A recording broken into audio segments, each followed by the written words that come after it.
சொன்னதை செய்து முடிப்பீர். நீர் முடித்து தீர்க்கும் மட்டும் கைவிட மாட்டீர். என் கையை கொண்டு தொடங்கினதெல்லாம் என் கையை கொண்டே நிறைவேற்றுவீர்.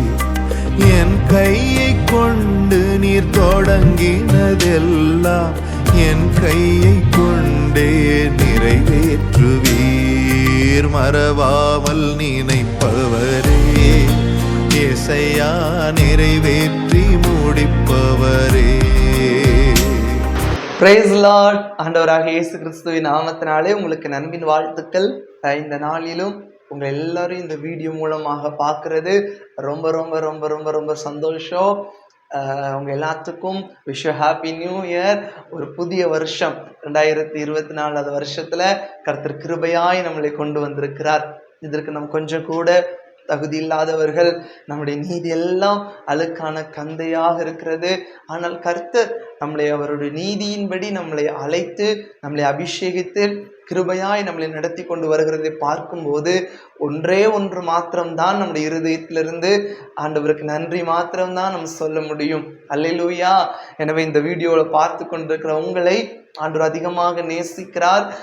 கடந்த வருஷம் முழுவதும் ஊழியத்தையும் என்னையும் ஆண்டவர் அதிசயமாக நடத்தினார். பாருங்க, பல கூட்டங்கள், பல நற்செய்தி கூட்டங்களை நடத்த, பல சபைகளுக்கு சென்று கர்த்தருடைய வார்த்தையை பிரசங்கிக்க கர்த்தர் கிருபை தந்தார். இந்த புதிய ஆண்டிலும் இன்னும் தீவிரமாக இயேசு கிறிஸ்துவின் சுவிசேஷத்தை, அவருடைய வார்த்தையை அதிகமாக கர்த்தர் பேச கர்த்தர் கிருபை தருவாராக. இன்றைக்கும் கர்த்தர் இந்த வருடத்திலே கொடுத்திருக்கிற வாக்குத்தத்த வசனத்தை உங்களோடு சொல்லி உங்களுக்காக ஜெபிக்க இருக்கிறேன். பாருங்க, வாக்குத்தத்தம் எல்லாமே கர்த்தர் நமக்கு ஒரு ப்ராமிஸ் பண்றது. அவர் வாக்குத்தத்தம் பண்ணினால் அந்த வாக்கை அவர் நிறைவேற்ற உண்மை உள்ளவர். இன்றைக்கு ஒரு மனுஷன் உங்ககிட்ட ஒரு வாக்கு பண்ணலாம், ஒரு ப்ராமிஸ் பண்ணலாம், ஆனா அதை நிறைவேற்ற அவங்களால நிச்சயமாக கூடாது. ஒருவேளை நிறைவேற்றினாலும் அவங்களால அதை பூரணமாக செய்ய முடியாது. ஆனால் அவருடைய வார்த்தை ஒன்றும் தரையிலே விழுந்ததில்லை என்று வேதம் சொல்லுகிறது. நான் உன்னை காப்பாற்றுவேன், நான் உன்னை காத்துக்கொள்வேன், நான் உன்னை போஷிப்பேன், நான் உன்னை நடத்துவேன் என்று பல காரியங்களை ஆண்டவரிடம் பேசினால் அது நிச்சயமாக அதை நிறைவேற்ற வல்லமை உள்ளவர். அது அந்நிய கண்கள் அல்ல. அந்த வாக்குத்தத்தத்தை கொடுத்த தேவன் உங்க கண்ணாலேயே, உங்க கைகளினாலேயே அதை செய்து முடித்து நீங்கள் பார்த்து மகிமைப்படுத்தும்படி கர்த்தர் செய்வார். அல்லேலூயா. நம்முடைய தேவன் அப்படிப்பட்ட தேவன். பாருங்க, போன வருஷம் வாக்குத்தத்தம் பண்ணினார்.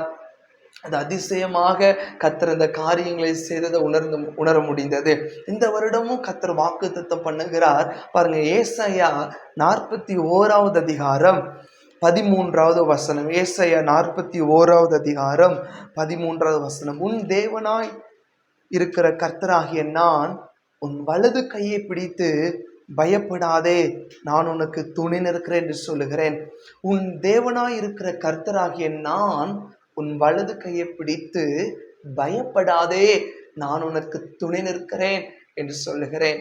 பாருங்க, இவ்வளவு அழகா ஒரு பிள்ளைக்கு தகப்பன் கற்றுக் கொடுக்கிறது போல, நான் தான் உன் தேவனாகி கர்த்தர், நான் என்ன சொல்றேன், நீ பயப்படாத, நான் உனக்கு துணை நிற்கிறேன். அப்படி அவர் சொல்லல, உன் வலது கையை பிடித்து நான் உனக்கு துணை நிற்கிறேன். பாருங்க, எவ்வளவு அழகா அவர் ப்ராமிஸ் பண்றாரு. பாருங்க, மனுஷங்க சொல்லுவாங்க, நான் கூட தான் இருக்கிறேன், போ, நான் பார்த்துக்கிறேன், நான் பார்த்துட்டு தானே இருக்கிறேன், நான் கூட தானே இருக்கிறேன். ஆனா அவர் அப்படி இல்லை, நான் உன் வலது கையை பிடிச்சிட்டு தான் சொல்றேன், நான் உனக்கு துணை நிற்கிறேன் என்று. பாருங்க, அவர் நம்மளை பிடித்து கொண்டுதான் சொல்லுகிறார், பாரு உனக்கு நான் துணை நிற்கிறேன். எவ்வளவு அழகா ஆண்டவர் நமக்கு சொல்லுகிறார். இன்றைக்கு ஒரு சில காரியத்துல எனக்கு ஒரு துணை தேவைப்படுது, எனக்கு ஒரு யாராவது கூட இருந்தா நல்லா இருக்கும் போல இருக்குது, நான் உங்களுக்கு சொல்லித்தரேன். இயேசு கிறிஸ்து சொன்ன வார்த்தையை உங்களுக்கு சொல்றேன். இந்த உலகத்துல யாருமே உங்களுக்கு துணையாக நின்று ரொம்ப நாள் டிராவல் பண்ண முடியும். உங்க பிள்ளைகளா இருக்கலாம், உங்க கணவரா இருக்கலாம், மனைவியா இருக்கலாம். ரொம்ப நாள் டிராவல் பண்ண முடியாது. ஏதோ ஒரு குறிப்பிட்ட காலம், குறிப்பிட்ட நேரம் வரைக்கும் தான் டிராவல் பண்ண முடியும். பாருங்க, பிள்ளைகள் எடுத்துட்டா அவங்களுக்குன்னு ஒரு வயசு வரும்போது அவங்க நம்மளை விட்டு பிரிந்து போக தான் போறாங்க. பாருங்க, மனைவியா இருக்கலாம், கணவரா இருக்கலாம். பாருங்க, 2 பேரும் ஒருமித்து அவர்கள் டிராவல் பண்ணி மறிப்பதில்லை. ஒரு குறிப்பிட்ட நாட்கள், ஆண்டவருக்கு சித்தமான நாட்கள்ல மனைவியோ கணவரோ என்ன செய்வாங்க, மரித்து போகும்போது ஒண்ணு கணவர் தனியாகவோ மனைவி தனியாகவோ இருக்கணும். பாருங்க, இந்த காலகட்டத்துல நான் அநேக பேரை பார்க்கிறேன், சொந்த பிள்ளைகள் இருந்தும் கைவிட்டு போகிற நிலைமை. எவ்வளவு கஷ்டமான சூழ்நிலை.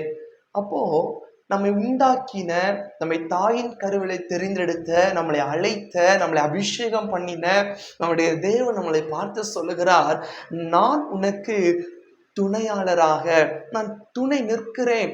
பாருங்க, அதான் தாவீது சொல்லுகிறார், கர்த்தரை எப்பொழுது என் வலது பக்கத்திலே நான் துணையாக இருக்கிறதை பார்க்கிறேன். தாவீதுக்குள்ள ஒரு பெரிய ஒரு நிச்சயம், நான் எங்கே போனாலும் தனித்து போவதில்லை.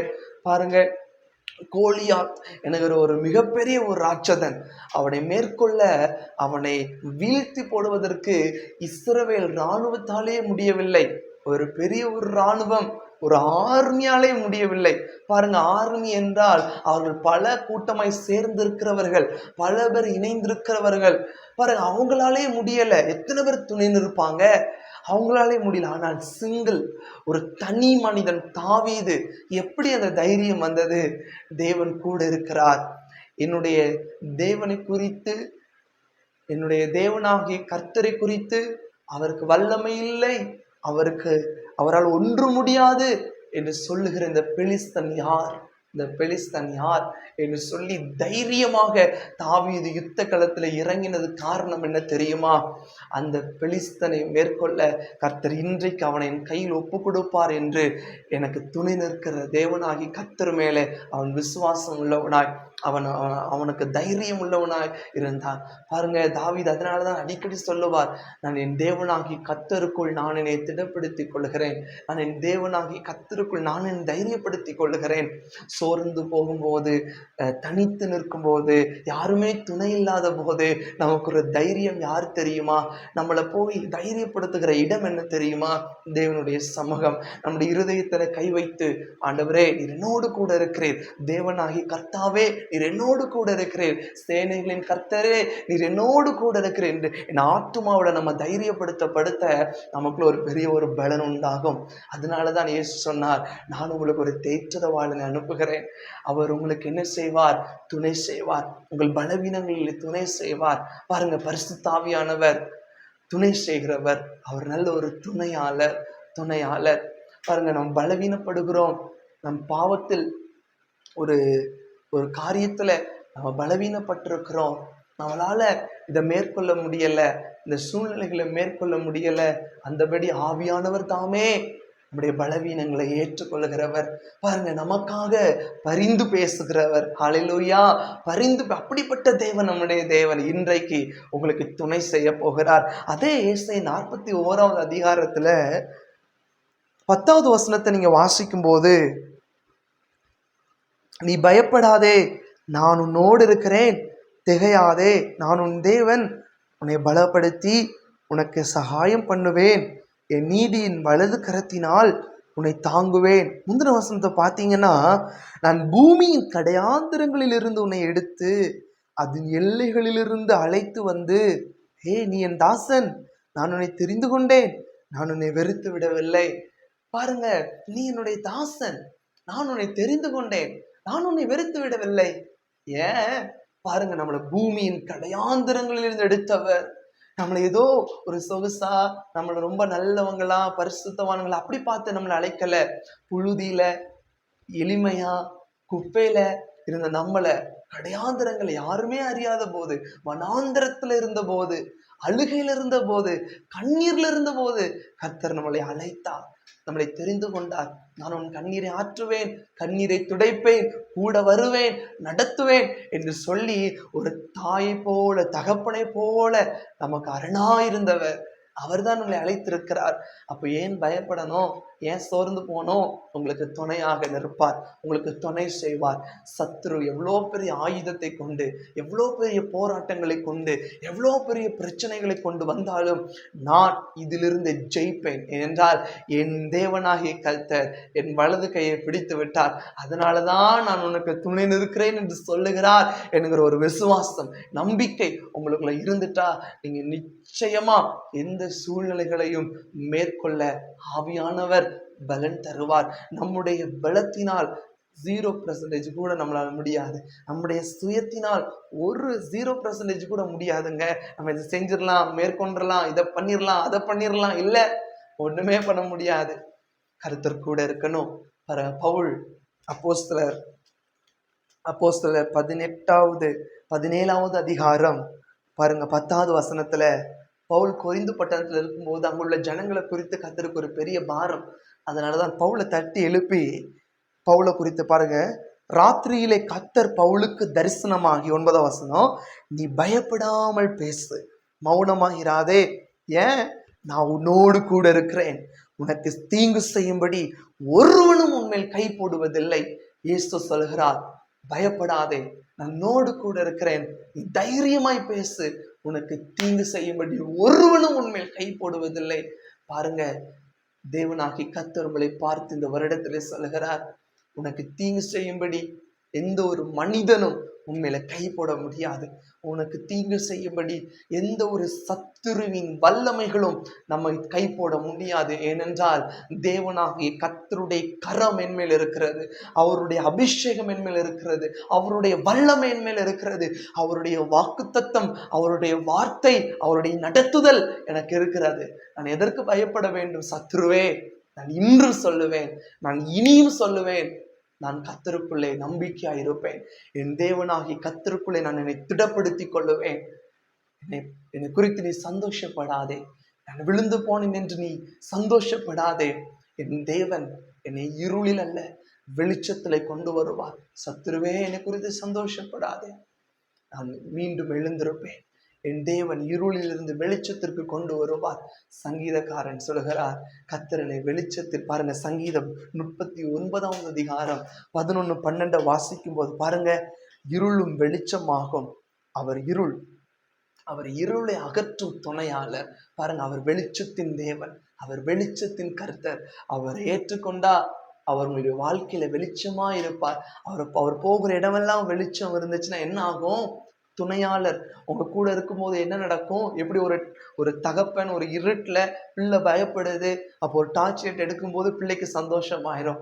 ஓ, அப்பா வெளிச்சத்தை காட்டுறாரு, இந்த இடத்துலலாம் கோணலும் செவையுமா கோணலா இருக்குது, இந்த இடத்துல செவையான பாதை இருக்குது, இப்படி போவோம் அப்படி போவோம்னு சொல்லி அவங்க பார்வை அடைவாங்க. பாருங்க, வெளிச்சம் வந்த உடனே பார்வை வந்துடும். இன்னைக்கு இருள்ல இருக்கிற உங்களுக்கு கர்த்தர் ஒரு பெரிய ஒரு வெளிச்சங்க. அவர் ஏற்றுக்கொண்டுட்டீங்கன்னா உங்கள்கிட்ட இருக்கிற இருளை நீங்கள் பார்க்கலாம். எது உங்களை இருளாக்கி வைத்திருக்கிறது? அந்த வெளிச்சம் வரும்போது அந்த இருள் மறைத்து வைத்திருக்கிற காரியங்கள் உங்களுக்கு தெரியப்படும். உங்களுக்கு தெரியும், அட இதெல்லாம் இந்த இருளில் வைத்திருக்கிறதே. ஒரு பையன் சமீபத்துல என்னோட பகிர்ந்து கொண்டான். பாருங்க, அந்த அந்த அந்த பையன் காலேஜ் படிக்கிற பையன், அவங்களுடைய சர்க்கிள் எப்படி இருக்கு அப்படின்னா, கேம் விளையாடலை அப்படின்னா, ஒரு கேம் விளையாடலை அப்படின்னா அவங்களுக்குள்ள நீ எல்லாம் என்ன ஒரு பையன், என்ன உலகத்துல இருக்கிற, பாருங்க அதை சொன்ன உடனே தம்பி உடனே கேம் விளையாட ஆரம்பிப்பாங்களாம். பாருங்க, அப்ப எப்படிப்பட்ட ஒரு உலகம்! அந்த கேம் விளையாண்டே திருமணம் வரைக்கும் போகுமா. அப்போ எந்த மாதிரி அந்த பிசாசு மனக்கண்களை குருடாக்கி வைத்திருக்கிறான் பாருங்க. நீங்க இருளில் இருக்கிற வரைக்கும் உங்க வாழ்க்கை இருள் தான். இன்றைக்கு வெளிச்சமாக இயேசு கிறிஸ்துவை ஏற்றுக்கொள்கிறீங்களோ, அன்றைக்கு இருளின் மறைத்து வைத்திருக்கிற இருளின் காரியங்கள் எல்லாம் உங்களுக்கு வெளிப்படும். அன்றைக்கு நீங்க தைரியமாக அதை உதறி தள்ளிவிட்டு துணையாளர் உங்களுக்கு ஹெல்ப் பண்ணுவார், துணை நின்று நடத்துவார். ஒரு அழகான ஒரு பாடல் உண்டு, துணையாளரே துணையாளரே, உன் சிறகின் நிழலிலே நான் களி கூறுவேன் என்று பாருங்க. அவருடைய நிழலில் நம்ம களி கூர்ந்து மகிழவுடைய பிள்ளைகள் தான் நாம் எதற்கு அழைக்கப்பட்டிருக்கிறோம், நாம் எதற்கு தெரிந்து கொள்ளப்பட்டிருக்கிறோம், நம்ம எதற்கு தேவன் அழைத்திருக்கிறார். எந்த ஒரு மனிதன் நம்மை மேற்கொள்ள அல்ல, சத்ரு நம்மை மேற்கொள்ள அல்ல, நாம் மனிதர்களை மேற்கொள்ள, நாம் சத்துருக்களை மேற்கொள்ள, நாம் சத்ருவின் கிரியைகளை மிதிக்க நம்மை தெரிந்து கொண்டிருக்கிறார், நம்மை அழைத்து கொண்டிருக்கிறார், நம்மை தெரிந்தெடுத்திருக்கிறார். இன்றைக்கு அதை அறிய விடாதபடி இருளிலே வைத்துக் கொண்டிருக்கிற பிசாசின் மறைவிடங்களை அழிக்கும்படி இன்றைக்கு நம்ம எழும்புவோமா? கர்த்தர் நம்மை எழுப்புவார். ஒப்பு கொடுக்கிறீங்களா? ஒப்பு கொடுக்கிறீங்களா?